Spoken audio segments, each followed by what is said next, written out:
Well, Ian Blackford joins us now. Sir, you're a member of the British Parliament, you're a member of the Scottish National Party, the SNP, and you're joining us from London. It's good to talk to you. So your party walked out of Parliament. Explain to us why.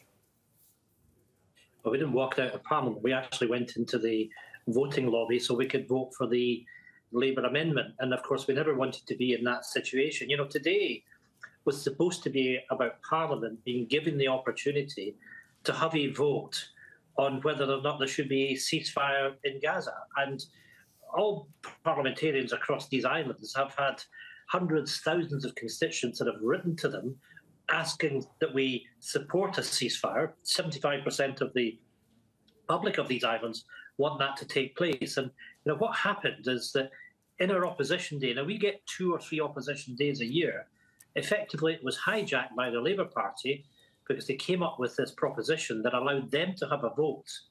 And the purpose of that, particularly when the government party wouldn't participate in it, meant that our meaningful vote, our vote on a requirement for a ceasefire to take place now, wasn't taken. So it's quite shameful the way that this has played out. And I regret that tonight we're having to discuss this rather than actually discuss the need of protecting the people in Gaza that need that ceasefire to take place. We're all looking on at horror at the destruction that's taking place, the famine, the loss of life, and of course the very real threats if Rafah is attacked over the course of the coming days and weeks. And I think out of this conflict, those of us that are politicians have got that responsibility to extend the hand of friendship both to the Israelis and the Palestinians, to recognise that we've got to get peace and security in the region. Yes, of course, we condemn utterly the attacks of the 7th of October by Hamas, but we need to remember that until we get a proper resolution to this, until we get on the table the need for a two-state solution, and recognise now that all members of the United Nations have got a responsibility to show leadership, because quite frankly, we can't sit back and watch what is going on. Let me make another point, if I may, and that is that in the UK Parliament, we do reflect on a regular basis on the Holocaust in Darfur and what happened in Rwanda and what happened in Srebrenica. And in many of these cases, we often reflect on the fact that we didn't do enough to stop the atrocities taking place.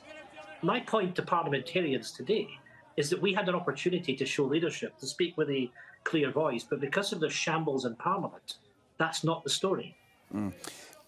That's very interesting. I will come back to that in just a second. But a question on the procedure and what we actually saw in Parliament this evening. In the end, there was a vote on the amended motion, and the amendment by Labour did call for a ceasefire. Yeah. So the bottom line is there was a vote for a ceasefire. No, there wasn't a vote for a ceasefire because it's quite extraordinary what happened. Normally, what has to take place, a vote has to happen before what's called the moment of interruption, when the debate finishes, and the debate had to finish by 7 o'clock. We went over that, and the Deputy Speaker simply brought in this device that the Parliament had affirmed that we had voted. We hadn't gone through the voting lobbies. There was no proposition to do that. Now, we need to consider where we are tonight and where we go from here. And I would certainly want to see an opportunity for Parliament to vote in a meaningful way over the course of the coming days, because we owe that to our constituents, and we also owe it to those that need our support in Gaza as well. Okay, so to the substance of the argument, what you were just talking about a moment ago, and what you just said, that in your view, you owe that to Palestinians in Gaza. When you make that argument to the ruling party, the Conservatives, what do they say?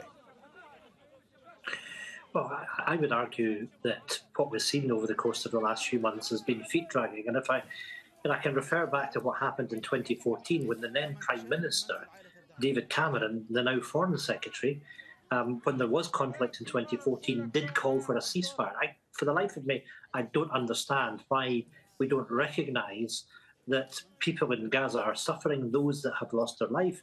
They are innocent civilians that are not part of this. And from a humanitarian point of view, I think we must be calling out for a cessation of the war. Now, to be fair, there were MPs right across the chamber, including a number of Conservatives, that supported that view. But I think we need to recognise that the time is now. The threat to the population of Gaza, particularly those that are placed in Rafah, is now very significant. We know the obviously the challenges that people are facing in terms of being able to access aid. So time is very much of the essence. We all need to stand up and be counted. Ian Blackford, member of the Scottish National Party, the SNP, which put forward a motion today in Parliament calling for an immediate ceasefire. Thank you very much for joining us on the programme. Thank you.